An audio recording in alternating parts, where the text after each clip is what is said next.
Surprise! Hi, you guys. Surprise. This is my hair.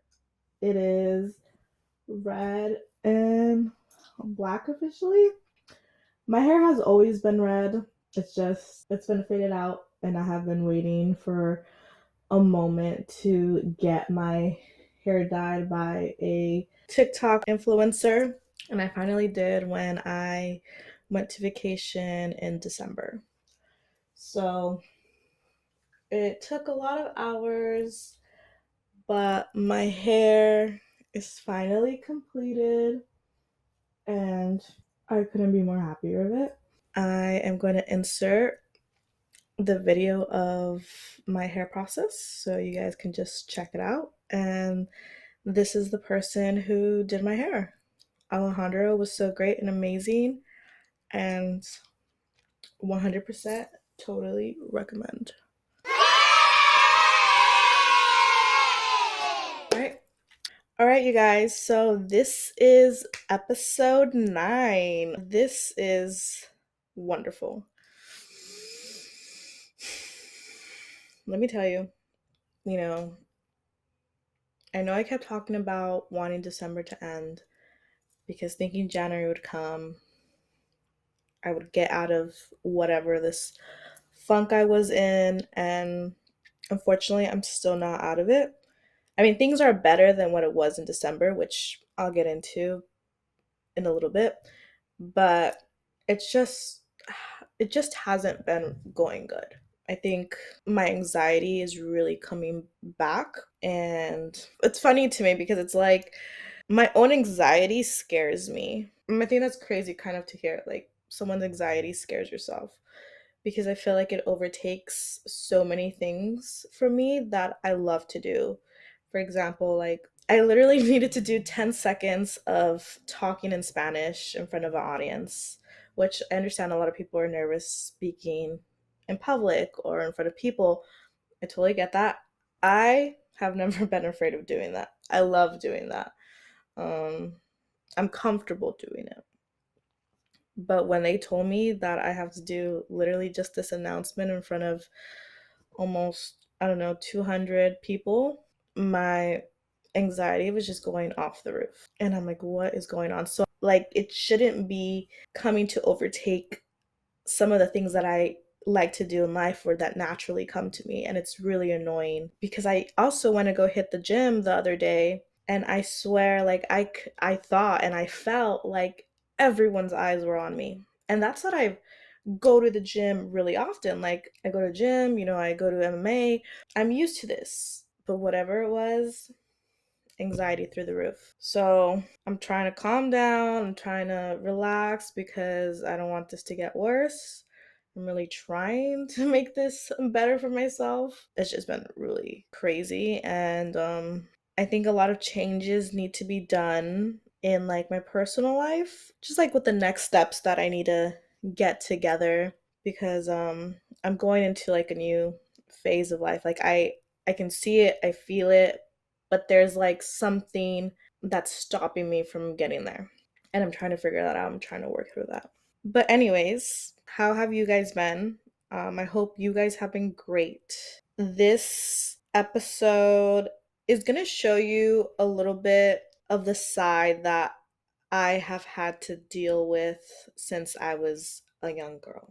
This episode is titled Unhinged Comments. And the reason it's called that is because these are the comments that were just made in a span of almost 2 weeks when I went on vacation with my father regarding me. Now, I do absolutely love my dad, but he has fucked up in many ways, and he continues to. And sometimes you have to accept, no matter how many pleas or cries that you've done for them to see your viewpoint or for them to change or to understand you, that they just don't and they can't comprehend to do that, right? I think a lot of us have parents like that. I have accepted the fact that me and my father are two extremely different people, he will never truly understand my viewpoints in certain things, my opinions, my reasonings, because he is set on what he thinks is right. He's really that type of person where it's my way or it's the highway. So I went to Florida in December for the holidays. I stayed there before Christmas, a couple days before Christmas, and then all the way um, to the first week of January. I was highly nervous to go on this trip, just due to the fact of me going on this trip with my father, because I know we don't have the greatest relationship already. And also because, we were visiting my other side of my family that I kind of know, but because they live in Florida, I'm not so close to. Like, I've been there before, I've seen them before, but that's when I was like, kids. We were kids. So there was also like just like some nervousness because now I'm an adult. I have my own opinion. I have my own form, and I do speak for what I stand for. So if I don't like something, I will vocalize it, which I have no problem about it. But my mom really, she said this would be a good trip to bond with your father and, see your other side of your family and go. Again, even when it was coming to like the day before, I was very hesitant again. But I did it because, I was like, she's right. I haven't been in an almost 2 week vacation with my dad in like a long ass time, like maybe more than 8 years. So I said, maybe it's going to be different. Boy, was I wrong. So, starting from even before we could get on the airplane, were just the brutal comments. You guys might not see this brutal, but because they're coming from my own father, someone who I looked up to, someone who I had always wanted their respect and their input and their value, it hurts. But again, like I mentioned, it's not like that for me anymore. But it's just so crazy that he still does this to me, even as I'm an adult now. And I truly hate it. But let's get into it. I'm just gonna name these day one, day two. I don't know exactly what days these were because I only have 6 days marked, and I probably just got fed up or I forgot to put more. But basically, day one, which this is day one, I arrived to my father's house and I packed 2 luggages. Sorry, that's too much. I guess I'm an overpacker, you can say. And he starts with, "Why are you bringing 2 luggages?" I didn't really have a response. I just said, "I just need to." Like, it has all my clothes, it has everything I need for these almost 2 weeks that we're gonna be there. But it's the demeanor, the way he said it, so it just kind of annoyed me. But that was just a little ounce of it. Then his next comment was, "Why are you bringing your blankie?" Now, you guys not might understand this one, but if you were to ask me what is the one thing you would grab from a fire happening in your place, it would be my blankie. Everything else can burn to hell, except my blankie.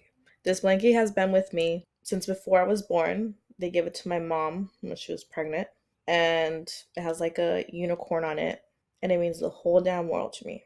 That blankie has been dragged, has been probably peed on, spit on, thrown up on, had come on, heard me cry, scream, yell. Also been with me through everything. So, and he knows that. He absolutely knows how valuable this blanket is. When I was little, anyone would try to take it from me, I would immediately start crying and yelling. That's how valuable it is. And I do not go anywhere without it in a trip. I don't care if it's a 1 day trip or a 2 day trip. And especially for almost 2 week trip, hells no, I'm not leaving it. So he starts with his attitude of, "Why are you bringing your blanket?" And I said, "Because I bring it with me everywhere." I said, he knows this again. And this kind of gets touched on in a different day as well. I mean, he just kind of rolls his eyes and continues what he's doing. I can tell like he's stressed for whatever reason. I think it's because he feels like we're going to be late to the airport or something, even though we're 3 hours still ahead. We're still good. So I'm like giving him the benefit of doubt. Okay, whatever. Then we're finally at the airport and he aggressively tells me, "Take out your laptop." Because when you go through TSA in some airports you have to take out your laptop, your iPads, and put it in a separate tray. And I literally look at him and I say, "You don't have to say it like that." And this is actually one of the times he realizes that he like said it too aggressive, and he's like, "You're right. I'm sorry." And I was like, in my head I was like, "Cool, thanks." He acknowledged something. Okay. Finally, we get to Florida. My aunt pick us up. We go into her house.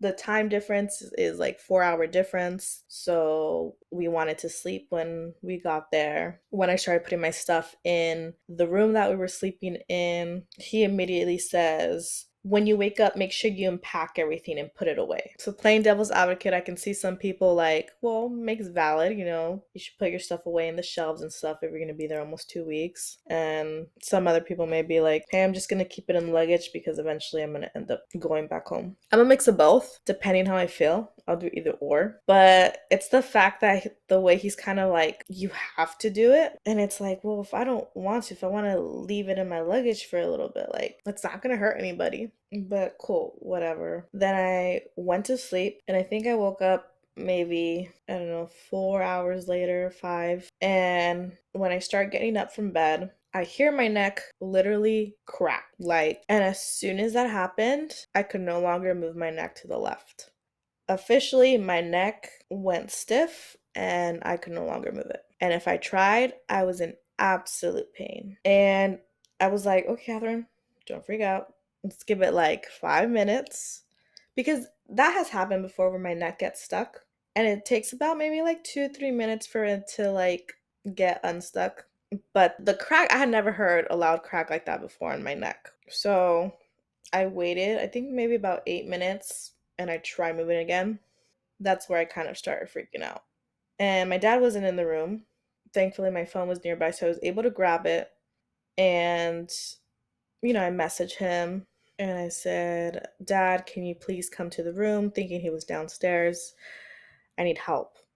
And then he calls me, and I'm kind of like already starting getting like a little frantic because it's like, what the fuck is going on? And he says, what's wrong? And I said, my neck is stuck. Yeah. Like, I need help. Like, it's really stuck. And he's just telling me, calm down. You'll be okay. And then he says, I'm not in the house, but I'll be like home in maybe in an hour, 2 hours. And I was like, great. That's what happened. I was stuck with my neck like that for 2 whole days. Very miserable my first 2 days because of that neck situation. My neck is back to normal, as you can see.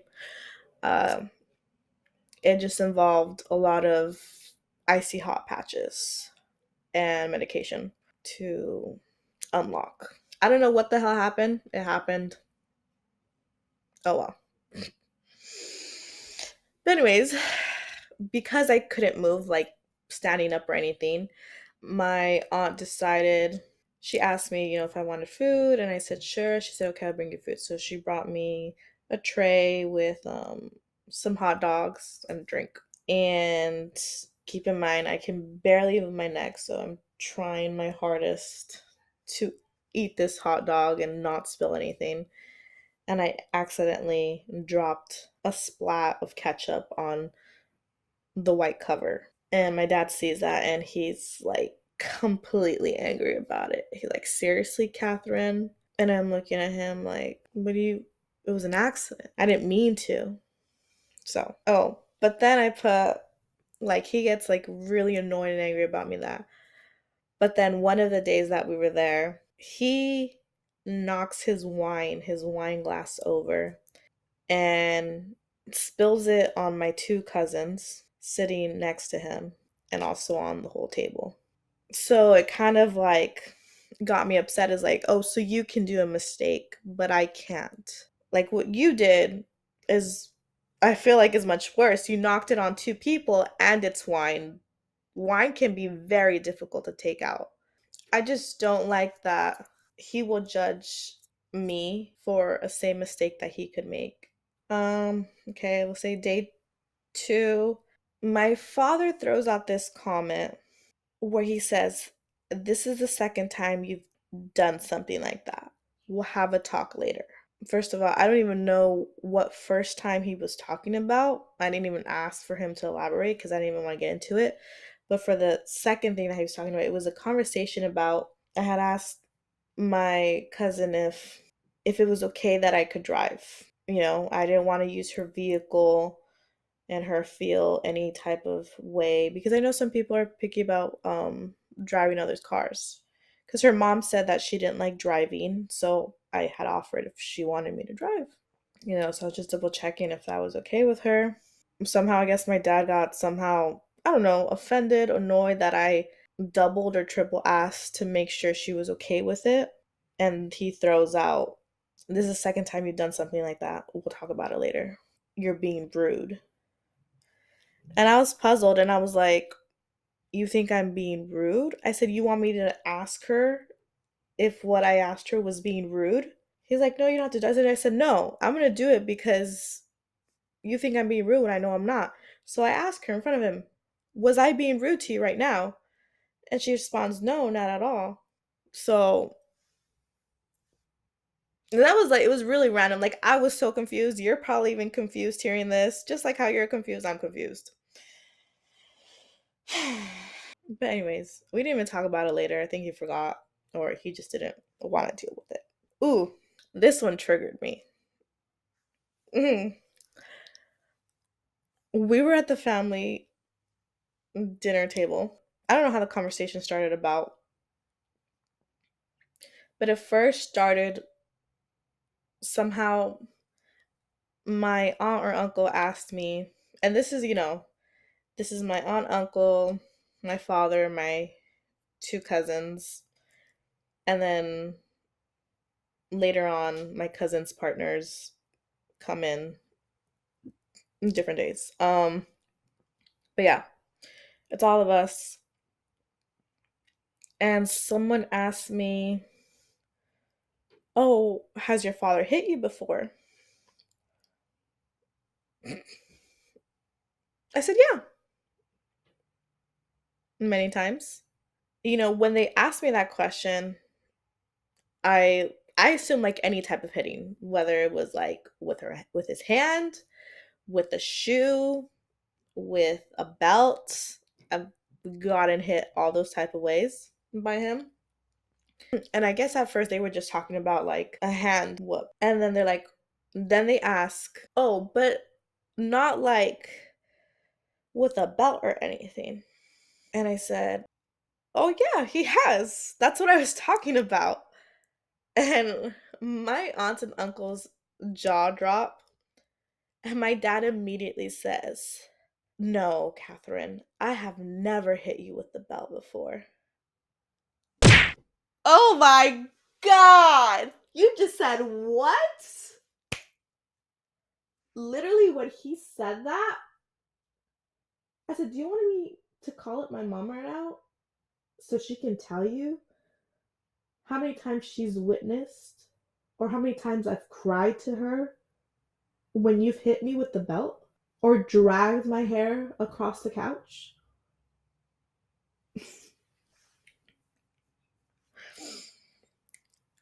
Straight denial. "Catherine, I've never done that to you."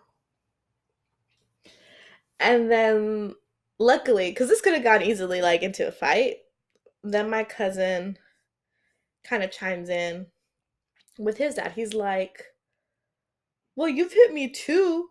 But he's like, "You've only did it once though." And then my uncle was like, "Me?" Like, "I don't remember. Like, I don't think I could." Then my uncle makes a joke to my dad, like, "I guess we've just blocked it out or whatever." But that got me furious. The fact that he said that he's never hit me before. And then, you know what? When I came back, I told my mom, I said, "Mother, you're aware that my dad has hit me many times, right?" She's like, "Well, yeah." And I said, "Can you believe that this is," and then I tell her the story. She was like, Like she was also in shock that like okay, cool. Okay. So then there's another day going back to the blankie situation. Like I said, I want to go get my hair done.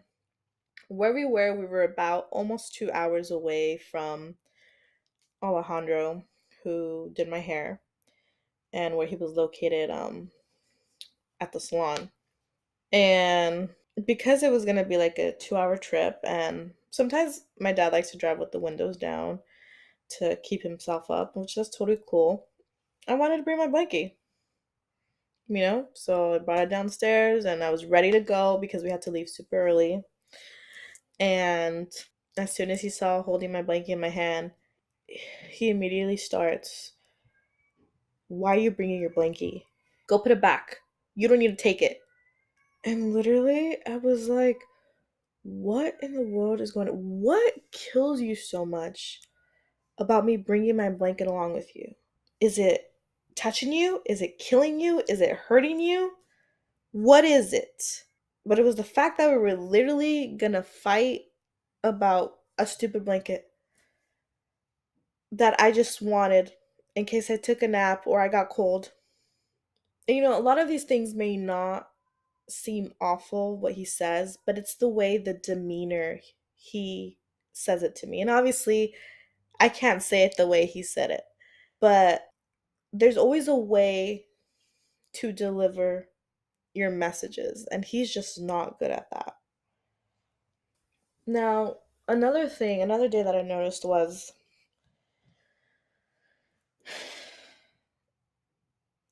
I have very nice clothes when I travel. Like, I pick everything out to a T.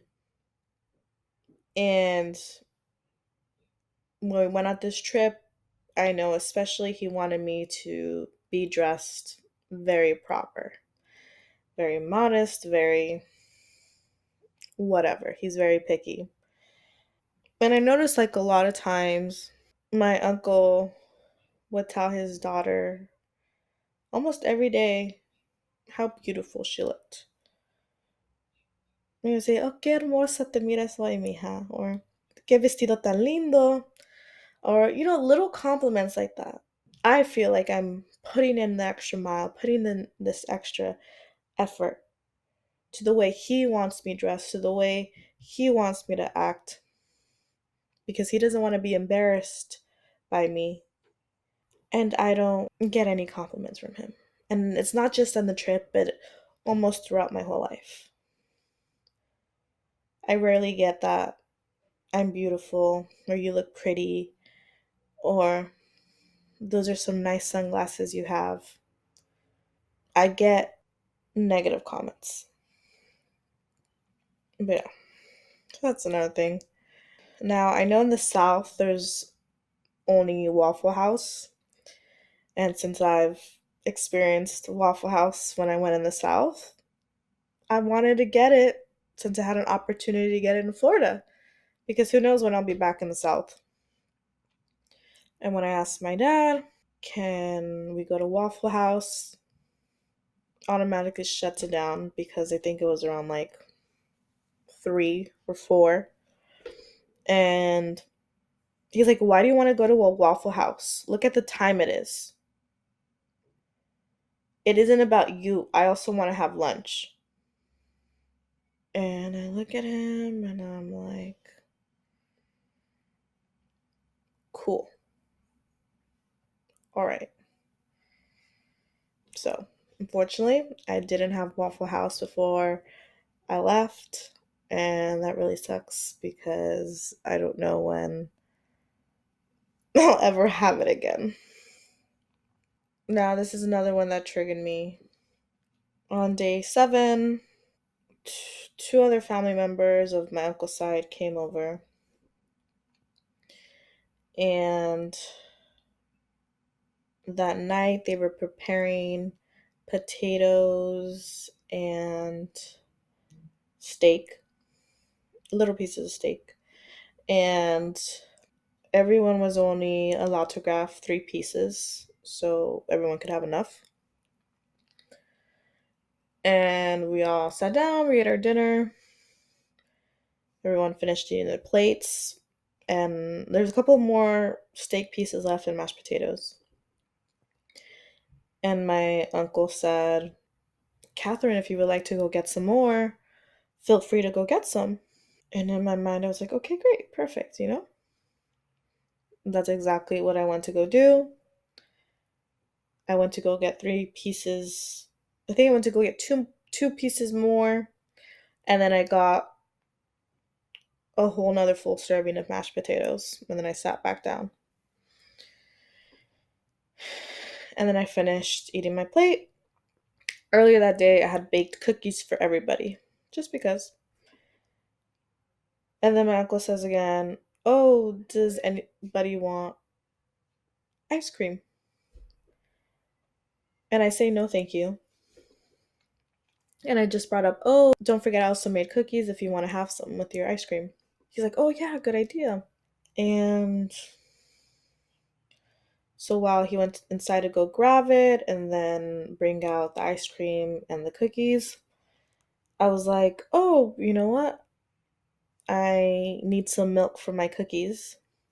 And before I could get up, my father says, what are you going to go get milk for? And I said, well, for my cookies. He looks at me and he says, don't you think you've had enough? I'm like bamboozled. And he says, you had 2 plates of food.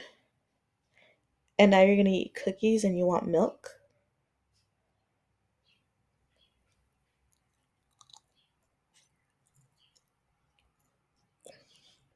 And like I said, you're seriously not going to let me have milk with cookies? And then he says again, you've had enough. And keep in mind, this isn't even cow's milk, it's silk milk. I don't drink cow's milk, I drink silk milk. Soy milk. And this here hurt the most, I think, out of everything because he is the reason I have an eating disorder. So I completely shut down with that comment because it just brought up so much trauma and so much issues.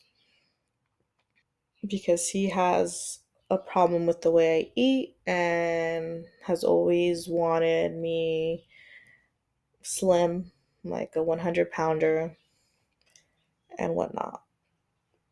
So that was just a very unnecessary comment. After that, I dismissed myself from the table because I swear I was gonna either start yelling or have a fucking mental breakdown right there. So I went up to my room, started bawling my eyes out, and then got my act together. So then another day, what this is like, what day am I on? 8, 9, whatever, another day. I see my cousin standing there and I'm walking with my dad. We're walking over to him. We're waiting for something. And I tell my dad, I said, should I tackle him? Just like joking because we just mess around. Like we used to always tackle each other and joke on each other. And my dad says, well, with the size you are, of course you can knock him down. First of all, I was joking around, and second of all, why do you have to bring size into this? Or like, don't forget, this guy is much freakishly taller than I am. Yeah, whatever. And then on almost one of the last days, probably like the second to last or third, I wanted to go to the gun range. I had stayed in while they went to church and then I think to eat afterwards and then the market. And then everyone got back and then my dad got back and then I asked him, oh, what are you going to do right now? He said, I'm going to take a nap. And I said, oh, okay, cool. And then I told him, I'm going to go out. I'm going to go to a gun range for a little bit. And he starts with, you're going to go do that? Why? You shouldn't be going anywhere. And literally, I'm like, I'm only going to be gone like 2 hours max, because when you go to the gun range, they charge you per hour. And he starts with, like, you're here with family, there's no need for you to go. And I said, Dad, all of you guys are gonna take a nap right now. You're gonna take a nap. I just peeked outside. My cousins are about to, like, knock out on the couch. Nobody's seriously gonna miss me. He is so angry about it. And he starts with, fine, whatever, Catherine. So I go downstairs and yeah, then I take off. So I get to finally do something by myself on my own. I needed a fresh of breath air, and that was relieving. Came back within 2 hours, and he was still asleep. So, but yeah, that is pretty much how my whole vacation was spent. A lot of little nitpicks, a little bit of nagging, and it was just very annoying and stressful and very unnecessary. Again, these comments may seem like nothing to you, but when you grow up with these stuff and you know there's a backstory to why something triggers you, they're just so uncalled for, very unhinged. Now all I can do is really laugh about it and share my experience about it. Not much more I can say. So, but that is it for today's episode. Let me know if one of these comments would have triggered you, or if you guys have been in the similar boat. Maybe next episode I'll probably maybe talk about my eating disorder. I realized I haven't touched on that, and I think it'd be nice for me to touch on a topic. But yeah, make sure to follow us on Instagram and TikTok, Cat's Jar. Give us a like, comment, or follow on Spotify, and subscribe to YouTube. Don't forget, you are the jar, and everything in the jar makes you unique. So keep jarring.